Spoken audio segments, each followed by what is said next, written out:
Halo orang-orang muda yang saya cintai. Selamat malam, berkat dalam. Bagaimana kabarnya? Semua sehat, semua bahagia, tetap semangat bagi orang muda. Nah gitu, pasti harus semangat ya kan.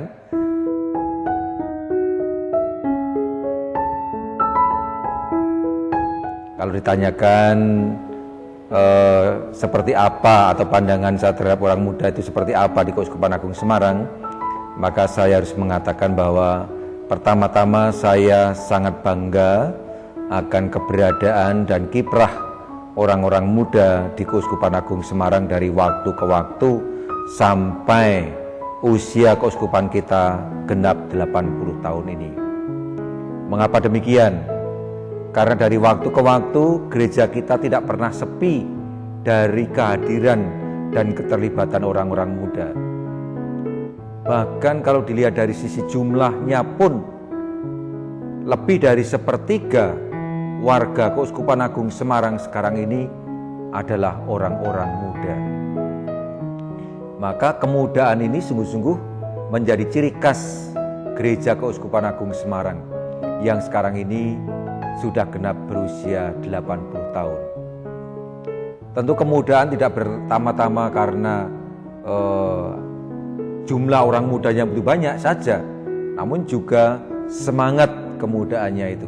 Ya. Saya sendiri sangat mengagumi betapa Keuskupan Agung Semarang ini tidak pernah sepi dari kehadiran dan kiprah orang-orang muda di dalam kehidupan menggereja. Dan harus kita akui bahwa gereja kita tidak pernah akan lepas dari orang muda ini.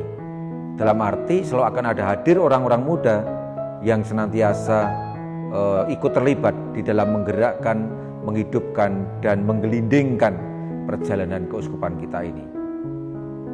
Maka mau tidak mau kita harus tetap selalu memberi tempat kepada orang-orang muda ini. Siapa orang muda? Ya Anda semua, kalian semua bisa terbilang mulai dari anak-anak sampai usia UMK. Bahkan termasuk mereka-mereka yang mempunyai jiwa muda. Dan satu hal yang bagi saya sangat menarik adalah betapa kemudaan ini sangat nampak di dalam gereja Keuskupan Agung Semarang.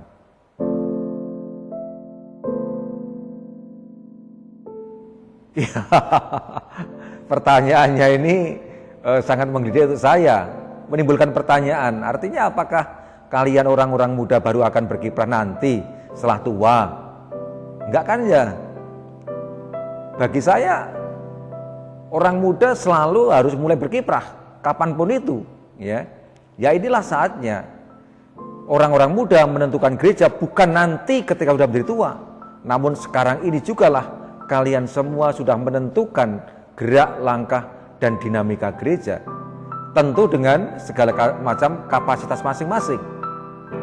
Bahkan saya bisa mengatakan gereja kita ini terdiri dari sekian banyak orang, bisa kita sebutkan 285.000 jiwa, dan itu mulai dari anak-anak, bayi, sampai orang tua-tua, dan semua warga gereja Keuskupan Agung Semarang.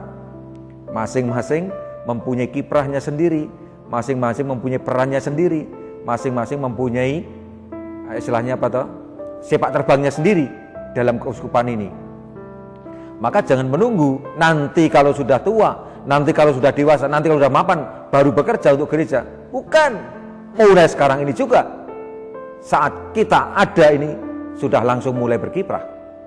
Inilah sumbangan kita bagi gereja sesuai dengan kondisi kita masing-masing, sesuai dengan usia kita masing-masing, dan masing-masing mempunyai kontribusinya yang berbeda-beda.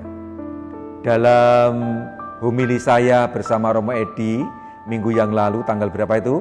Tanggal 28, pas ulang tahun ke-80 Keuskupan Agung Semarang, saya mengatakan bahwa justru sekarang ini kita orang-orang yang di gereja ini harus memberikan tempat yang secukupnya, yang sewajarnya kepada orang-orang muda. Dalam arti kita beri kesempatan kepada siapapun untuk mulai menampilkan diri, untuk mengiprahkan diri, untuk menyumbangkan diri untuk perkembangan gereja. Yang muda belajar dari yang senior untuk bagaimana mengenal gereja, dan mulai berkiprah di dalamnya. Dan yang senior mencoba untuk memberikan kesempatan kepada yang muda untuk mulai berkiprah, belajar darinya, ngenger, nyantrik. Ini sesuatu yang menarik sekali. Dan ini kita buat dari waktu ke waktu setiap saat dalam gereja kita. Jangan sampai ketika ada orang-orang muda yang bermunculan, mulai aktif, mulai tampil, mulai berkontribusi, lalu yang tua merasa tersaingi atau merasa tersingkirkan. Jangan, justru harus menjadi bangga, bergembira. Orang-orang muda kita mulai bermunculan dan mendapatkan tempat di hati umat, di hati masyarakat. Inilah yang harus kita tumbuh kembangkan. Kenapa? Karena mata rantai kehidupan gereja tidak pernah bisa terlepas mulai dari anak-anak, remaja, orang muda, dewasa sampai tua-tua. Dan ini menjadi roda yang terus berputar terus-menerus. Ya. Dan harus menjadi kesadaran kita bersama. Maka yang penting adalah bagaimana siapapun mempunyai tempat di dalam gereja ini. Yang anak-anak mendapatkan tempatnya sesuai dengan porsinya, yang remaja demikian, yang muda kita-kita ini juga mendapatkan porsi. Bahkan saya bisa mengatakan orang muda harus mengambil porsi yang banyak dalam kehidupan gereja ini. Mengapa demikian? Gereja ini hanya akan hidup kalau tetap menjadi gereja yang muda. Artinya ketika gereja itu melibatkan begitu banyak orang muda yang terlibat di dalamnya, bergerak di dalamnya, maka gereja ini akan tetap hidup dan berkembang dengan baik. Mengapa demikian? Kalian semua sebagai orang-orang muda pasti setuju dengan apa yang saya katakan. Orang muda adalah orang-orang yang mempunyai jiwa eksploratif, selalu mencari, menemukan hal yang baru, dan bahkan berani menanggung risiko, berani berisiko tinggi. Namun itu semua menjadi salah satu syarat untuk perkembangan, untuk kemajuan. Orang muda, orang yang kreatif, yang penuh inisiatif, penuh keberanian, wani getih, berani berdarah-darah untuk memperjuangkan idealismenya. Dan inilah jiwa orang muda, jiwa kalian semua. Maka menurut imat saya inilah saatnya orang-orang muda senantiasa diberi tempat di dalam kehidupan gereja. Bahkan kita harus mengakui gereja berkembang pesat karena keterlibatan orang-orang muda. Contoh yang paling konkret ya, hari-hari ini ketika kita menghadapi pandemi COVID-19, siapa yang paling banyak berkiprah? Siapa yang paling banyak memunculkan gagasan-gagasan, ide-ide cemerlang untuk mengatasi persoalan? Siapa? Kalian orang-orang muda. Kalian orang-orang muda.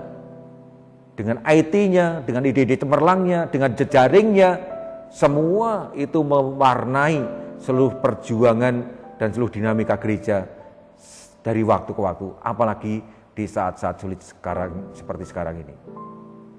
Maka inilah saatnya orang muda kapanpun tetap harus berkiprah dan mengambil porsi yang besar dalam kehidupan menggereja. Hanya dengan demikianlah gereja kita menjadi gereja yang muda, gereja yang hidup, gereja yang tanggap zaman, gereja yang senantiasa aktual untuk zamannya.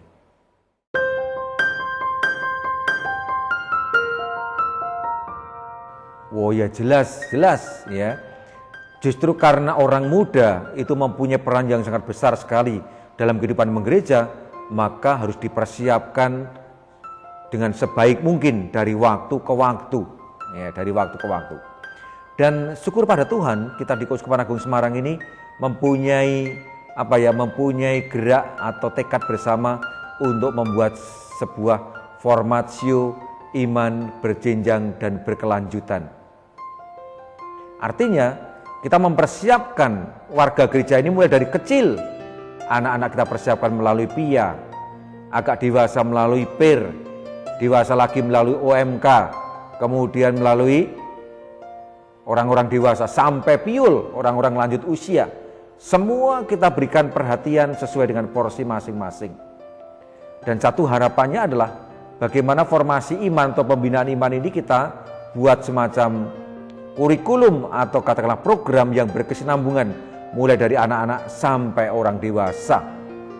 Dengan harapan supaya ini sungguh-sungguh membentuk kepribadian yang semakin oke sebagai murid-murid Tuhan. Itulah sebabnya saya sangat mendukung sekali ketika Komisi Kepemudaan Keuskupan Agung Semarang mencoba menggagas untuk menciptakan pedoman-pedoman formasi OMK. Pedoman-pedoman formasi OMK. Dan itu bahkan sudah mulai digulirkan sejak berapa tahun yang silam, 2 tahun terakhir ini ya, melalui sekolah formator orang muda. Dan ini saya rasa satu yang sangat bagus sekali. Kita mencoba untuk membina orang-orang muda sedini mungkin dengan berbagai macam program yang sungguh-sungguh terencana dengan baik. Maka sangat mendukung sekali ada program ini ya. Dan mudah-mudahan semakin banyak orang muda yang ikut memanfaatkan ini semua. Sehingga akhirnya sungguh-sungguh kita terformat, terbentuk dengan baik dan akhirnya menjadi pribadi-pribadi yang bisa berkiprah lebih banyak lagi dalam kehidupan menggereja kita. Makanya saya ingin sekali kalian semua ikut terlibat di dalamnya ya. Formatio iman berjenjang ini pertama-tama adalah untuk membentuk diri kita supaya kita menjadi pribadi-pribadi yang sungguh sesuai dengan kehendak Tuhan, menjadi murid-muridnya yang jempolan, murid-muridnya yang sungguh-sungguh serius, yang militan, yang wani getih ya, seperti rasul-rasul di zaman lalu ya. Ini yang pertama ya, untuk membekali diri kita menjadi pribadi-pribadi, jadi orang-orang Katolik yang memang sungguh-sungguh tangguh ya, bisa kita bilang yang cerdas, tangguh, mendalam dan dialogis ya. Inilah yang kita harapkan melalui formasi ini, kita mencoba untuk mencecap lebih dalam lagi imanku seperti apa toh, relasiku dengan Yesus seperti apa toh, relasiku dalam gereja seperti apa toh. Baru kemudian dari sana kita akan semakin terbentuk untuk menjadi pribadi-pribadi yang berani keluar dari diri sendiri dan berkiprah bahkan di tengah masyarakat. Tidak sedikit loh, tokoh-tokoh masyarakat kita ini justru berawal dari keterlibatannya di dalam gereja, di dalam OMK. Tidak sedikit ya tokoh-tokoh masyarakat kita yang sungguh-sungguh terbentuk ketika berada dalam kebersamaan dengan teman-teman muda yang lain.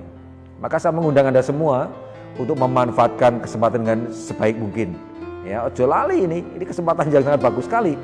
Dan perlu diketahui, keuskupan lain itu sangat kagum pada keuskupan kita, terutama berkaitan dengan soal ini. Buktinya, ketika Komisi Kepemudaan Keuskupan kita mengadakan kursus para formator OMK, ada begitu banyak yang berasal dari keuskupan lain yang ikut terlibat di situ.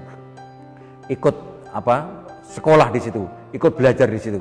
Ini menjadi bukti yang sangat konkret sekali.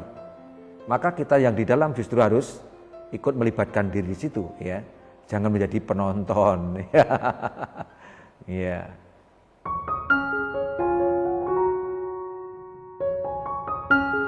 Teman-teman muda yang saya cintai, saya senang sekali dengan pertemuan kita pada malam hari ini. Bagi saya ini sangat menantang kita semua dan memberikan banyak inspirasi untuk kita semua bagaimana menjadi orang muda yang sungguh-sungguh berkiprah di dalam gereja, berkiprah di tengah masyarakat. Maka saya mengundang Anda semua untuk senantiasa melibatkan diri ya. Lelah boleh, berhenti jangan. Forever young, selalu muda kapanpun sampai mati tetap muda. Bukan mati muda loh ya, bukan. Tetap mempunyai jiwa muda sampai kapanpun.